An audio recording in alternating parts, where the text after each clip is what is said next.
Hi everyone, welcome back to the Earthdawn Survival Guide, the podcast for all disciplines, paths, players, and game masters. With your questers Josh and Dan, I am Dan. I am Josh. And on today's podcast, we will be talking about all things spelunkical, because we're going to talk about how to survive underground exploration. And you can almost hear the smile on Josh's face because I just about made him laugh. Is that a smile? Sure, looks like one. Okay. So if you have any questions for us about what we're going to talk about or anything you'd like us to talk about, please drop us a line at edsgpodcast@gmail.com. But first, surprise, we have two little quizzical things to get to because we have two emails. Greetings, this is from David. I just wanted to drop a note and say I'm enjoying your podcast. Granted, I'm at episode 14 and have hundreds of hours to go, but I spend hours on the road, so I'll get through it soon enough. One day, maybe I'll even get a chance to play. I've been occasionally collecting most of the Earthdawn books since I was 13 or so when the hardback released in 1993. I never got around to playing much in the way of role-playing games, let alone Earthdawn. Maybe sometime soon, now that apparently online play is a thing these days. Even though I've not had the opportunity to play, the source material and world is great and just brings me enjoyment. And your podcast adds to it, and I like hearing people's stories and experiences. Thank you for all your time and effort, David. Thank you, David. Appreciate that great feedback. I kind of feel the same way in terms of enjoying the material itself. I like playing, I like running the game and all of that as well. But the massive RPG collection that I have, more games than I will probably ever play, but the material is something that brings me joy, even if it does weigh a lot and takes up a lot of space. I agree. No. You probably will not hear this for a bit, but I do want to mention, if you are looking to play without any kind of serious commitment, in the show note links, every episode is a link to the Earthdawn West Marches community, which is a sort of pick-up Earthdawn living campaign. In its sort of second iteration, they have things set much earlier than the official timeline. It's kind of early post-Scourge with a lot of exploration and character-driven stories and rumors that get followed up on, and individual adventures tend to be designed to only take a session or two to complete. It's a schedule as people are available and game masters are willing. So that is, to anyone, something that you might want to check out if you're looking to get a little bit of an Earthdawn fix. They do have a bunch of house rules and such that help things go with the living campaign that they have and the style of play that it is. But at the same time, a lot of the clarifications and errata that have come about over the years have been driven by questions from that community. They're great. Check them out. They're always willing and welcoming to new folks. Cool. All right, we have a longer one. This is in response to our request for anything about character death. This is from our frequent emailer, Brian. Yes. I just heard your call for character death stories, and I have two that I would love to share. I have been gaming for 30 years now, and character death has been relatively uncommon over that time period. In fact, the stories I'm about to share are the only two that really stick in my mind. The first is from an Earthdawn campaign that I was running many years ago. I was the game master, and the PCs were characters that had recently emerged from a care and were on a mission traveling to another city. I wanted to emphasize to the group about how dangerous the world was. To do so, I had them encounter a number of creatures along the way that they had to figure out how to defeat or avoid. At this point, the PCs were still relatively low-powered, but they did have a smattering of healing items.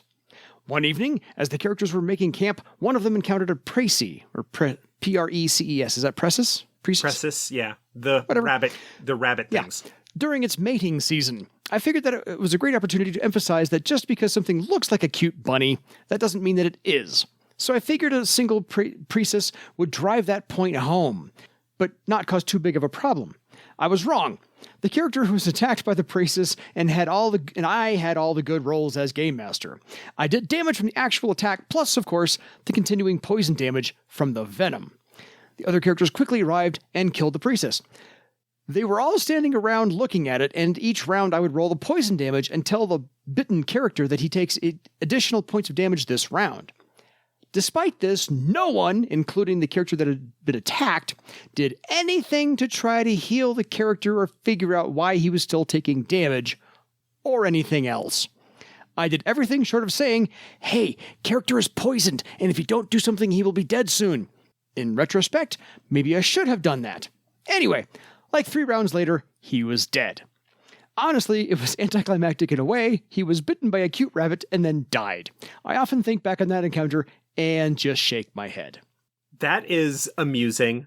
It brings to mind the common advice when it comes to dealing with mysteries or clues or investigations, and that is that sometimes you just need to give the information to the player characters, or put like 3 times as many clues as you think you might need, because they won't necessarily get all of them, and that red herring clues can end up, quote unquote, wasting a whole bunch of time because of some kind of idea that people get. Fair enough. My second character death story is much different. This time I was one of the players. We were playing a campaign in David Gerald's War Against the Ch'Tor universe. In that universe, Earth is invaded by an alien species that begins terraforming the planet and altering the life forms to be more compatible with what the aliens want. We had been playing this game for about a year or so, and it was one of those games where character death is expected on a fairly regular basis because the entire world is now hostile. So over the course of the campaign, we all had at least one, if not more characters, die. That was a given. One day, we were sent on a mission out in the wilderness in the middle of nowhere. While on that mission, the Game Master randomly determined that some of us, about half the group, had begun being changed by the aliens. In game terms, that meant that each of us was gaining a useful ability. For example, my character grew eyes in the back of his head and gained 360-degree vision. The other half of the group could tell that something was going on with us, but didn't know what it was. Rather than talk with us about it, they went off, had a secret meeting, and decided that we were all turning into aliens. Therefore, they decided that they would attack us during the night and try to kill us all. The biggest mistake they made was that they had their sneaky guy try to sneak up on my character while he was standing watch. Given that my character's newly improved vision, the sneak attempt failed, and we knew about the attack before they were able to get a surprise attack in. The scene quickly devolved into player versus player fight that ended with everyone in the party dead, except for one person who was badly injured and would never be able to survive on his own in the middle of nowhere. We stopped the campaign at that point because we decided there was no more perfect ending to a game involving the Ch'Tor than to have half the group get paranoid and everyone end up killing each other.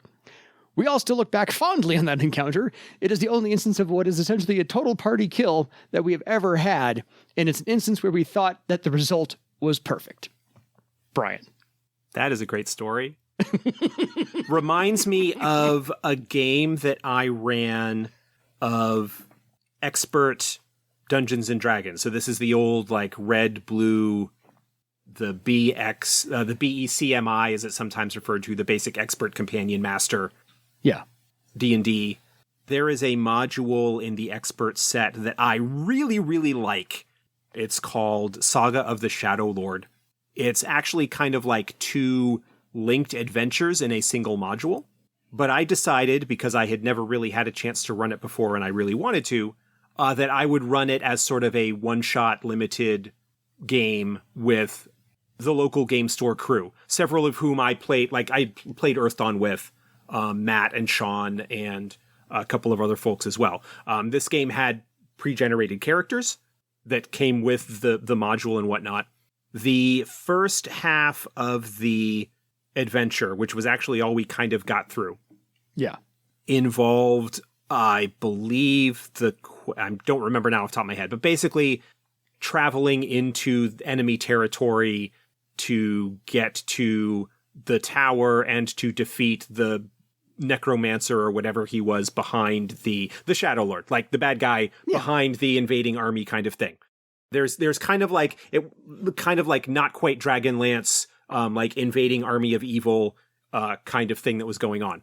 That game, there were 2 things that happened that come to mind. One, there is an encounter where the group is crossing a bridge and there is a blue dragon that is guarding the bridge.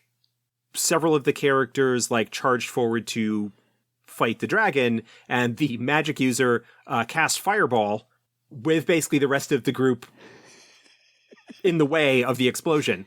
Didn't actually kill anyone, but that was a foreshadowing of things to come. Always. The adventure sort of culminates in the arrival at the Tower of the Shadow Lord, which is surrounded by a Cloud Kill spell. Mm-hmm. In this edition of the game, Cloud Kill is a spell that basically it's a big, nasty, toxic fog. If you enter it, you need to make a saving throw, and if you fail, you die, and if you pass, you get through or you take a little bit of damage or something like that. Yeah. Part of the thing that was missed earlier is that the group can find a map or contact one of the secret contacts that their kingdom has in the area and find out about a secret entrance, a secret tunnel that leads into the tower, but the entrance to the tunnel is on the outside of the Cloud Kill spell, so that they go in through the secret tunnel and basically come up in the basement of the tower and then work their way up. They didn't find out about the secret tunnel, and so they were there and they're like, well, I guess we're going to do this. After discussing quite a bit of what they were going to do, the party thief who had earlier in the game gotten a hold of one of the other characters' ring of invisibility, because he used it to scout or something like that, decided, well, heck, I'm going to do this, and charged into the cloud, but sent me a note saying, I actually slipped the ring of invisibility on and stopped just short of the cloud. Damn. Then the rest of the group goes, oh crap, and goes charging into the cloud after him. Most of them fail their saving throws. One person, I think only one character made it through the cloud to get to the tower, only to be very rapidly cut down by the guards that were there. And that was basically the end of the game. The final scene was the thief takes the ring off, gives a little whistle, and strides off into the wilderness. Yeah, totally. Just kind of yeah, that's how things ended. That was not a particularly heroic ending. But that game did remind me of some of the issues with that edition of D&D. But yes, it had a very similar kind of feeling. It's oh yeah, most of the characters died, and there's not really anything that can be done. Oh well, I guess we're done with this game. Yes, next. Take all the plot I had and throw it out the window. Or recycle it some other time. And we go from there. It was a module. It was a pre-written adventure. Sorry, yes. So it wasn't there was anything for me to save. Salvage, yeah. I'm thinking now that is, because I ran that, 25 years ago, give or take, something like that. 1998, okay. Yeah, so it was it was in the late 90s, I'm pretty sure. Fair. And I'm thinking what I would do at this point is rather than run it as is in the system, I would use the story as the foundation for my own game. Yeah. Whether I ran that in Earthdawn or D&D or something else. I don't know. Because it's I really kind of like the story. Yeah. I would be much better running it now because I wouldn't feel like I need to rush through stuff because it's only going to be a short-term sort of thing. Mm-hmm. Fair enough. So thank you, David. Thank you, Brian, for sending us your stories and telling us we're doing a great job. We're here for you. So keep the emails coming. We'd like to hear more of those character death stories. They're going to be fun. So on to surviving the underground exploration. So you've made it through the wastes, or you've made it through the Badlands, or you've made it through the jungle, or you've made it into the mist swamps, whatever. And you finally found the entrance to something underground that you want to explore. Not cares yet. That's a whole separate episode coming down in a little bit. Yeah, that is a specific subset of yes, it's a what subset we're talking about here. This is sort of general spelunking and underground exploration of tunnels and cave systems and things like that. Yeah. So you found a hole in the ground you want to go into, or there's a cave, whatever. There could be peril. Who knows? My favorite entire line out of the essay on this in the Earthdawn Survival Guide book itself is, ignorant folk should never venture anywhere under the earth because ignorant folk get themselves killed down in the depths. Yeah. I love this entire chapter. That is true to this day. Yes, even if you're not playing in a fantasy game. That's just good advice, period. I can't tell you the number of 70s TV shows I watched where somebody was trapped in a cave-in. Hilariously bad That writing. and quicksand. Yes, quicksand and cave-ins, man. That's why I don't go into caves now. I'm just kidding. So the essay goes through, and basically there are 4 things to worry about when you're traveling underground. Bad air, cave-ins, the aforementioned cave-ins, floods and fire, that counts as 1, and dangerous creatures. Of course, because what's cave exploration without dangerous creatures, especially at Earthdawn? I was going to say, yeah, fantasy gaming in general, dangerous creatures are going to factor into things, even though, broadly speaking, they are not as much of a problem in actual spelunking. Yes. No 3-headed monsters or minotaurs to worry about in your mazes. Anyway, so to break them down, bad air. Well, what does bad air exactly mean? It means stale air or air you can't actually breathe. Because elementalists, by the way, say that Earth is hostile to air and smothers it. It's in that little, I can't say quatrain. But Litany of the quatrain. Elements. Yes, that one. Because fresh air doesn't necessarily circulate underground, and so therefore it gets stale, which basically means if you're down there breathing, you're inhaling what little O2 there is, and you're exhaling a lot of CO2. And just a reminder, CO2 is not flammable, but it is, you can't breathe it. That's why we have trees. And there are no trees underground. So one of those things. So without ventilation, it's really hard to recycle that air and get fresh air from above ground. So here's the thing. Cares and caves had to use air elementals to refresh their air with all those inhabitants there. That's a different episode. We will get there. But while you're down underground, be careful about your torch if you're going to use one, because that will eat up more of your oxygen than any other members of your party combined. So what you want to do when you're underground is use light quartz or any kind of moon glow spell or anything else that provides light that doesn't actually burn oxygen. Definitely something to keep in mind. The other part of that is that in addition to the lack of circulation that might come about, and the trouble with air can be exacerbated if there is a cave-in or something like that to cut off the air or the circulation from places where it is fresh. But there's also the possibility if you are in areas that have some kind of geologic activity, whether, like, say, tunnels in the Twilight Peaks or other places like that, there could be fissures or vents that release other toxic gases. Sulfur, Yes. Sulfur dioxide, methane, any kind of thing like that.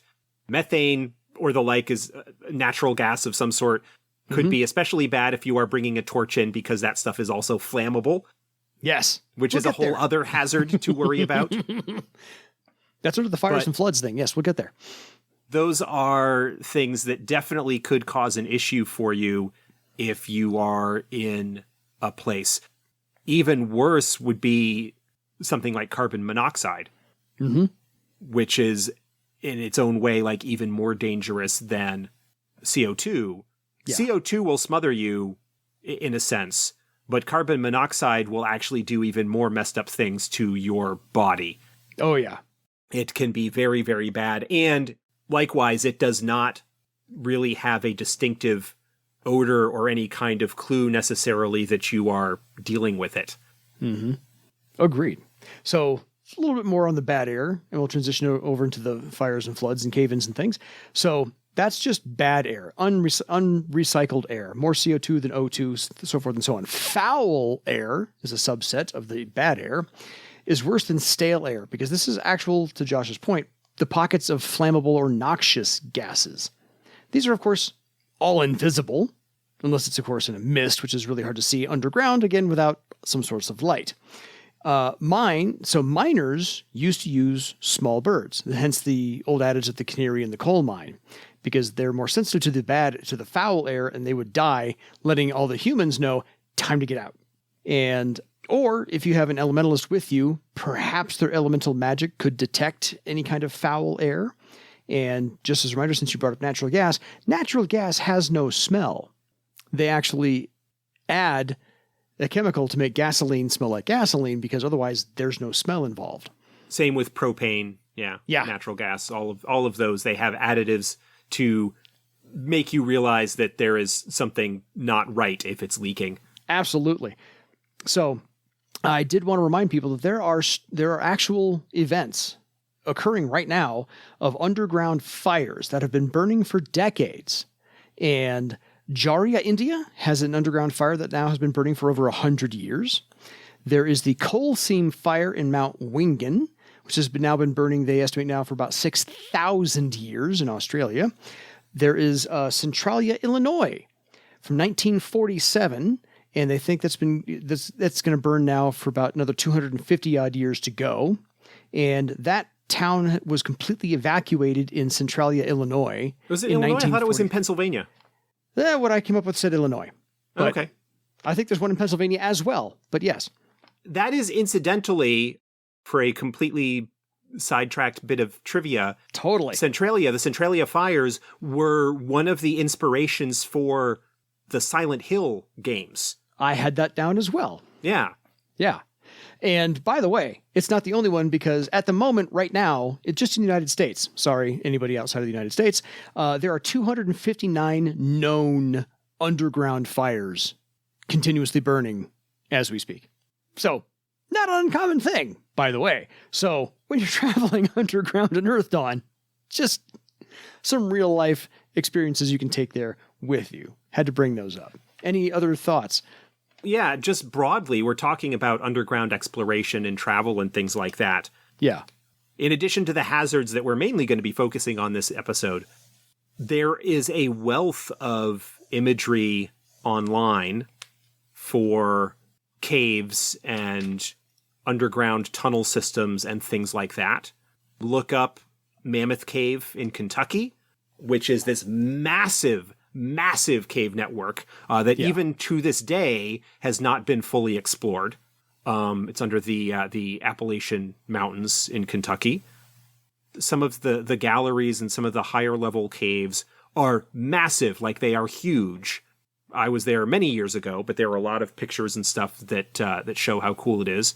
Of course, you've got some of the classic stalactite and stalagmite formations that you see a lot of images of, and just kind of cool stuff like that. And then if you want to take a bit of inspiration that maybe leads a little further into what we're going to be talking about, if horror movies are your thing, you've got The Descent, which is basically a horror movie about people who are trapped in a cave with nasty monsters that are coming after them. And it kind of deals with all of the hazards that we're talking about in this episode. Exactly. No, my research figured out that Centralia, Pennsylvania and Centralia, Illinois both had either the same fire or the seam runs along through multiple states. But either way, my Google foo was not great. So Centralia, Illinois and Centralia, Pennsylvania came up with the same result. So send us your hate mail if you'd like and tell me I'm wrong. That's a hell of a seam, because there's an entire other state between two other states actually between Pennsylvania and Illinois. So I had to look at my geography. I'm like, Ohio and Indiana in there. I know. I drive through them going to Gen Con. So my Google foo was not perfect, admittedly. Okay. Anyway, Centralia came up. So on to cave-ins.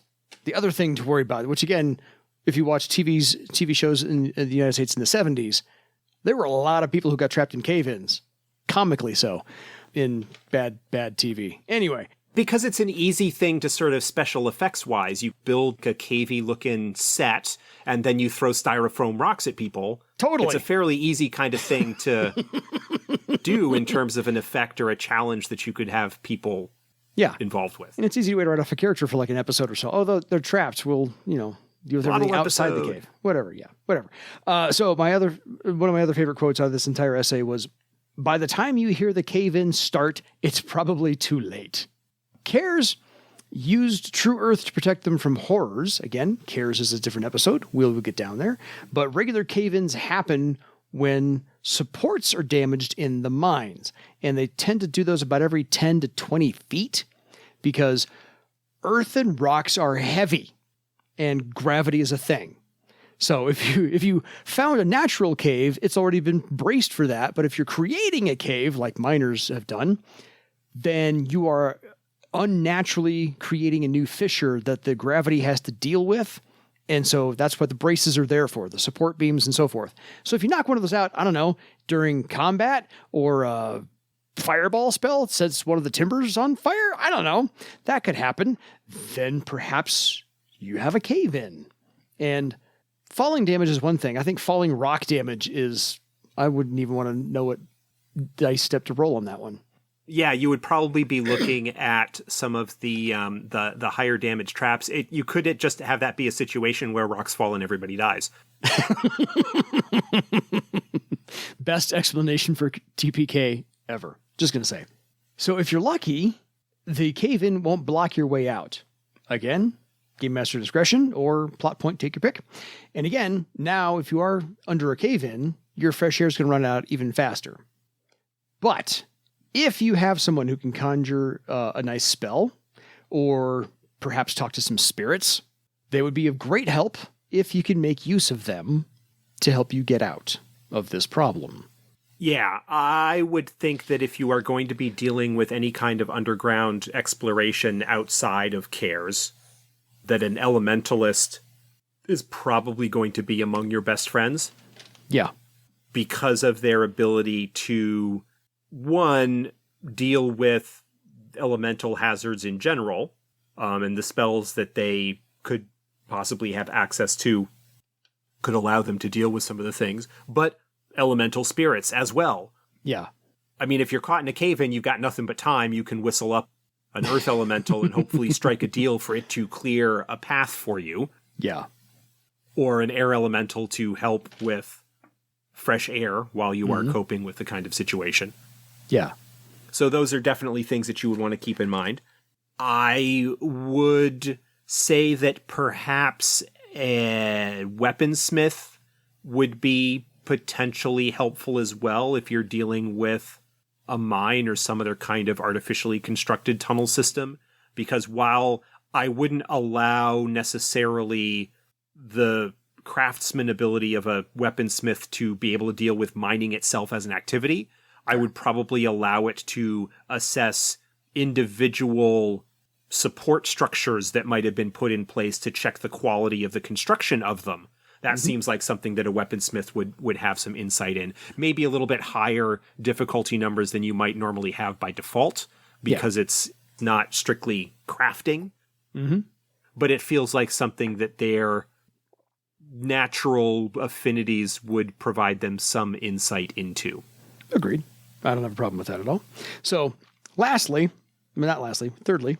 onto the fire and water hazards. Now, these are the only ones that actually might give you any kind of a warning, because, again, by the time you hear the cave-in, probably too late.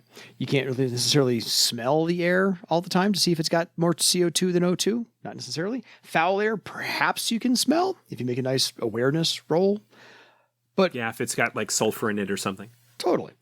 Underground rivers and streams sometimes lead to underground lakes. Now, that's a whole different thing if you want to throw that in there, and I would love to see somebody do that in an actual adventure. That would be kind of cool. But again, you might just get washed away. So what do you do about underground water? Well, bringing a boat is kind of cumbersome to bring along for that one thing that you might actually need. It's kind of big, and there are no inflatable rafts. This is all something of a hard structure you have to bring with you. So they don't really go around corners, and they're hard to get through tight spaces. So bringing a boat, not exactly a good idea. And by the way, if you do come across an underground river or an underground lake, creatures kind of inhabit those sometimes. You know, yeah, it's a fantasy life, game. broadly speaking, tends to need water. And so this is true in the general wilderness as well. Water sources, particularly potable water sources, are likely to be a common place for animals to go to. Yeah. Because they need water. Agreed. And in an underground cave system, it's even more difficult for the natural denizens there to perhaps find things to eat. So they are more likely to be hunting places that other things will be at for them to capture and eat. Totally.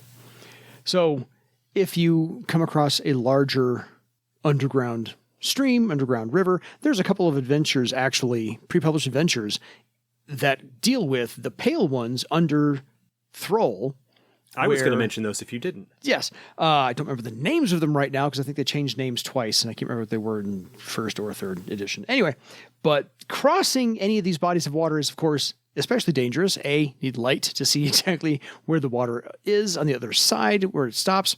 And maybe B, check how deep it is or if there's a current going there at all. So, yes, figuring out some way to cross those bodies of water, be they still water or running water, totally different thing there. So that's something for the game master to keep in mind if they want to throw that hazard at you.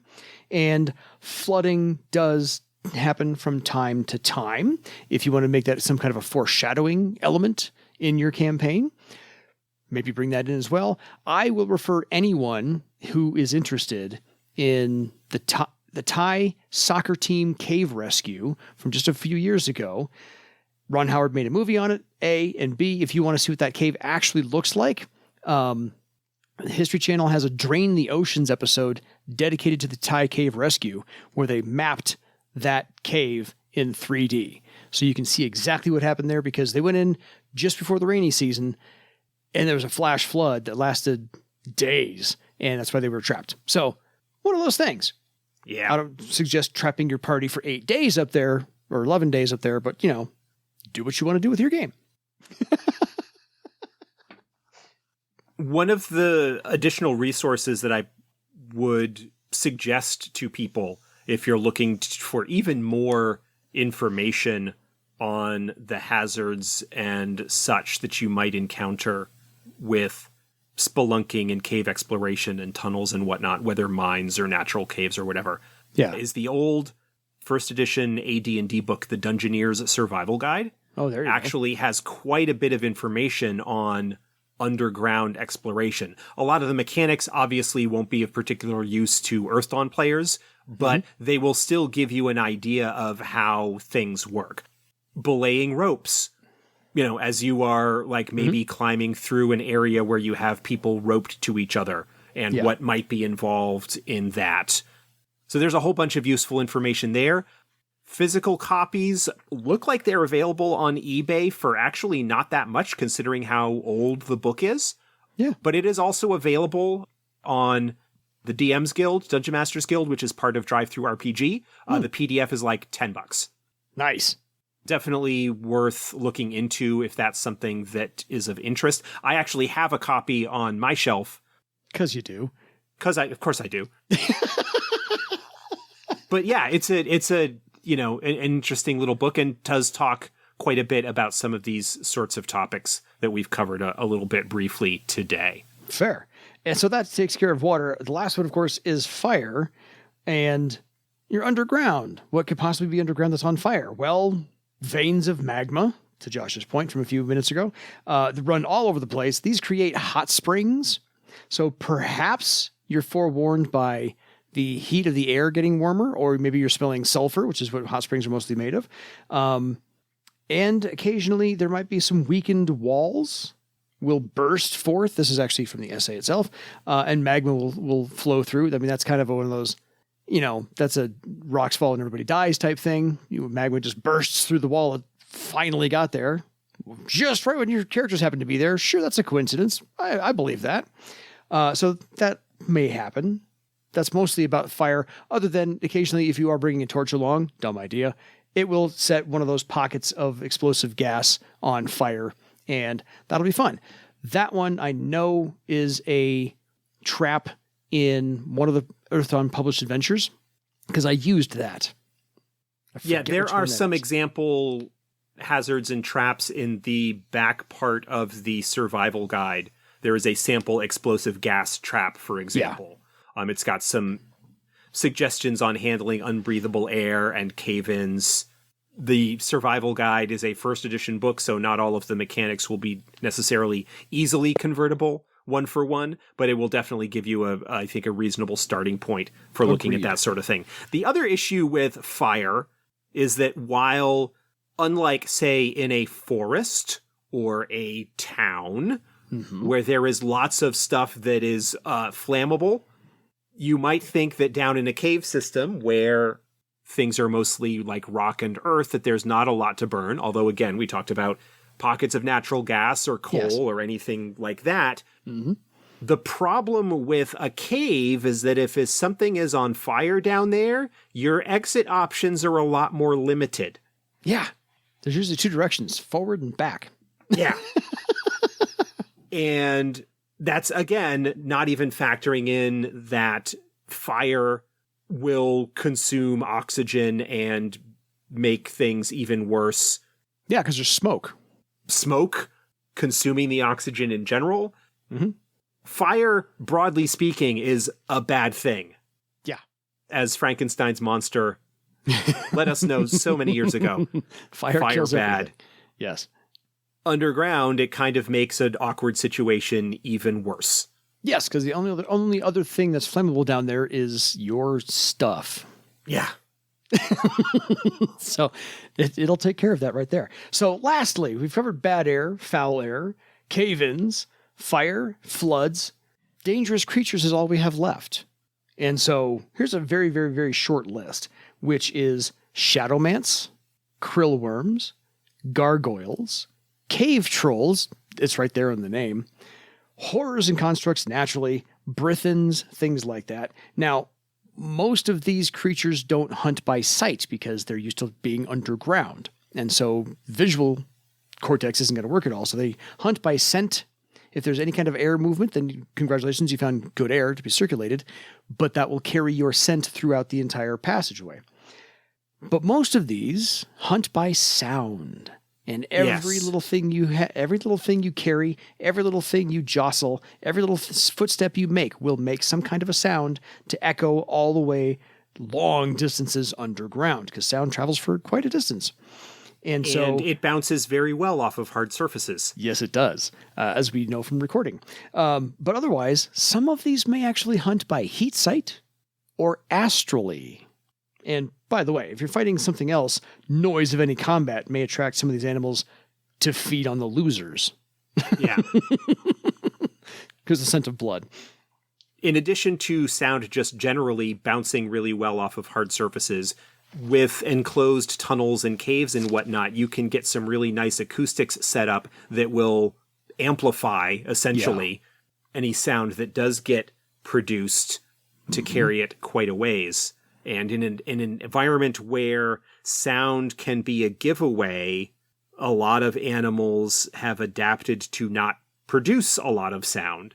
Mm-hmm. And so it is a, broadly speaking, quiet environment. Any kind of noise is likely to stand out that much more, as opposed to a forest or the plains where the movement of air, wind, and grass and plants and all sorts of stuff is going to act as a certain amount of a buffer and concealment to other noise that might be going on. Yeah. Not to mention other animal cries and whatnot. You're not likely to run into that in a situation underground unless you are at the point where it is actually striking. A lot of ambush predators underground. Oh, yeah. We didn't even bring up bats and things like that. But yeah, we didn't even, like, we were talking more of the Earthdawn special creatures, wildlife. Yeah. Bears, bats, giant badgers. Mm-hmm. Wolverines and whatnot. Perhaps, like, lizards and cave insects and things like that. Yeah. Would also be something that you could encounter there. And then, of course, horrors and horror constructs. Oh, totally. Because it's Earthdawn, why not? They tend to be more common in areas that are likely to have cares, even if we're not actually into the care itself yet, because those areas were populated and so would have been more attractive to horrors, whether the horror itself is there or just the constructs that it might have left behind in the aftermath. Those things can travel and wander around and might be found in places outside of actual cares. Yeah. The adventure I was thinking of is called Blackout.